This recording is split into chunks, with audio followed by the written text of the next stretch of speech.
Hey everybody, welcome back to the channel. We're going to do a quick little segment, which I don't know, we could call Quick Take, which is going to be me discussing a relevant topic or something interesting that happened in the industry that I think warrants discussion. So today I want to talk about what everybody's up in arms about this week, which was the most recent sale of a Patek Philippe 5711 new green dial at Antiquorum, which just happened last week? Yeah, this week, sorry. There's 2 days ago. If you didn't know, they auctioned off a brand new sealed 5711 green dial, which was just released this year, and they're making a run of just 1 year production. Brand new sealed 5711, and it sold for a whopping, after fees and commissions and everything like that, $500,000. Now, everybody's up in arms because the retail price of this watch is, I don't know, somewhere in the neighborhood of like $35,000, but you can't get it. I remember when Antiquorum made an Instagram post announcing that they were going to be selling this watch. If you read through the comments, there was a bunch of vitriol and hatred that they were selling this watch, and everybody, freaking out that, God damn the flippers, people selling these watches over retail, making it unobtainable for everybody else. I made a comment in that section or on that Instagram post. It might be an unpopular opinion, and sorry if this segment is kind of all over the place and I'm going off on tangents, but it is what it is. I made a comment that I think, or I like to posit, that all of these watches, not just Patek, we're talking Rolex, we're talking AP, all of these watches, and even some Zenith chronographs that are apparently going for over retail now. People wouldn't want them if they weren't going for over retail. Quick story, 5-6 years ago, I had a client who wanted to trade in a 5167 Patek Philippe Aquanaut Tiffany & Co. So it's a very, very desirable watch towards a vintage watch of mine. And I was like, listen, give me the watch on consignment, let me sell it for you, and we'll put that money towards the sale. So I think the retail price, let's say, was $28,000. So he bought it straight from Tiffany & Co. for $28,000, 2014 or whatever it was.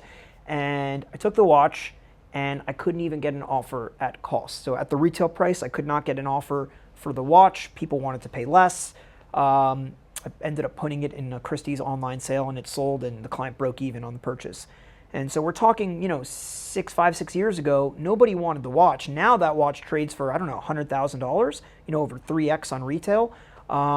But back then, no one wanted the watch because it wasn't hyped up and popular. So I like to posit, in which I commented in that Instagram post, that if these watches weren't trading for so much money over retail, i.e. people knew that they bought a watch and that it was instantly worth more and they could instantly make a profit, even if they weren't selling it, they knew it was worth more on paper, they wouldn't want the watch, And it's kind of disheartening because you see all these people crying, and I'm sorry if I offend you for saying this, crying that they can't get the watches they really want because of the gray market prices and because of how hard the brands have made it to get these watches.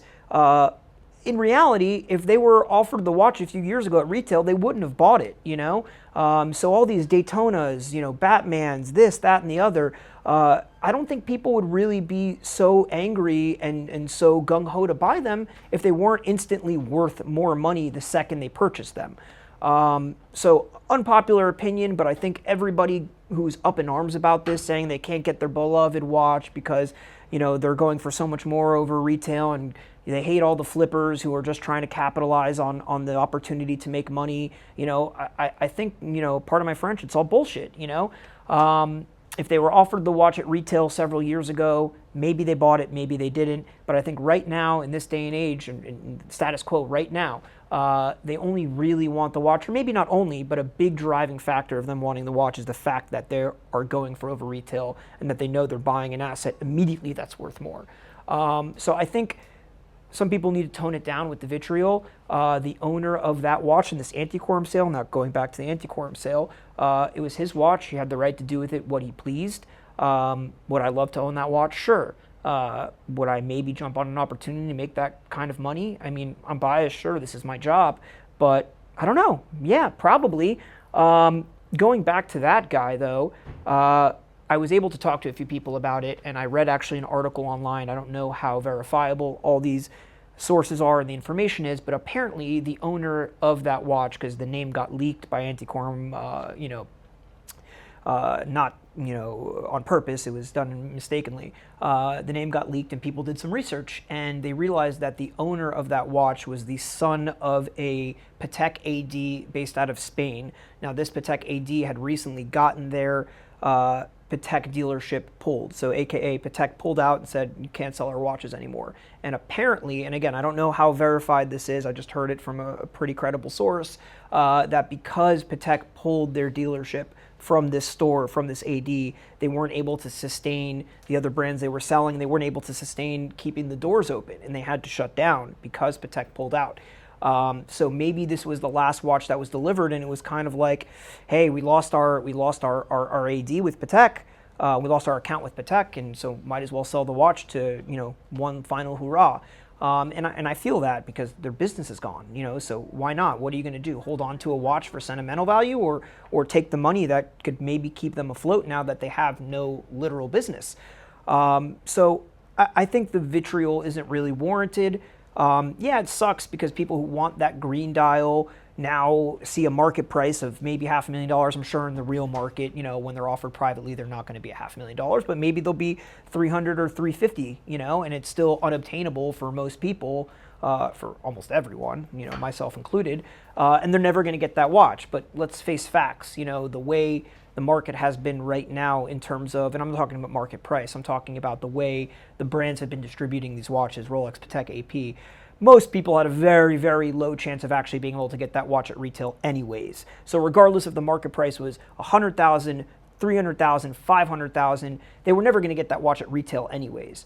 Even if the prices weren't, 5x and they were only, let's say, 50% more or 25% more, the distribution of these watches apparently is so limited and so, controlled by the brands right now that most random people walking off the street, just walking and trying to buy a Nautilus, are not going to get it, and Patek's going to fill those orders to their important clients.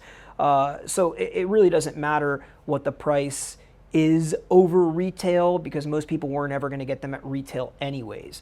Again, I know this is an unpopular opinion, but I think the vitriol for this guy, and he's getting a lot of heat on the internet within watch circles and on Instagram and on social media, I think is a little unwarranted for a couple of reasons. I think number one, obviously to recap, it's capitalism at its finest. If he saw an opportunity to make money, it was his watch, it was his decision, and I think a lot of people would have done the same in his shoes. Number two, I think that sale pissed a lot of people off because they think that they're not going to get the watch because the prices are so high now and the market's so inflated and yada, yada, yada. But I don't think they were ever going to get those watches anyway. And like I said before, I don't think they'd want those watches if they weren't trading for so much money. I don't think it'd be as appealing. There's so many other great watches out there in the market to buy, but yet everybody wants the ones that are going for double, triple retail. And there's a reason for that because we all want something that's worth more, obviously. And yeah, number three, I think, to recap, is that this guy probably sold it, or maybe sold it because his AD got pulled. The account got pulled, and it was the last chance he was ever going to have to really make money off of a Patek. And I'm not saying make money flipping it in the gray market. Usually he would just sell it through a store at retail price, but he wasn't going to have the opportunity to do that anymore, or his mom wasn't, the family wasn't. So they took an opportunity and they saw it, and I see no problem with that.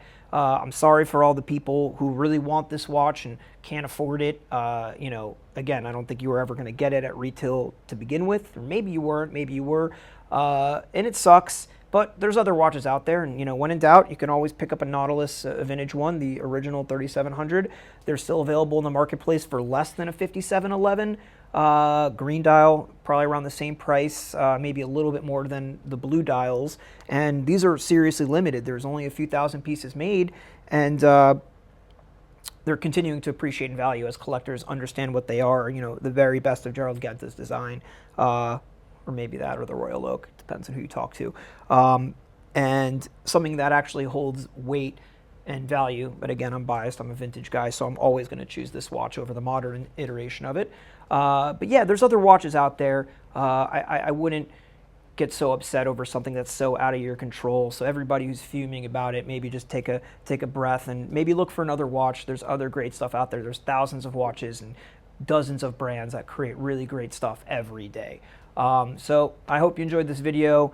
Let me know what you think below. If you agree, disagree, all opinions welcome. I'd love to hear from you. And as always, like, comment, and subscribe, and we'll do more of these quick takes as interesting things happen in the marketplace that I think warrant discussion. Thanks, everybody. Bye.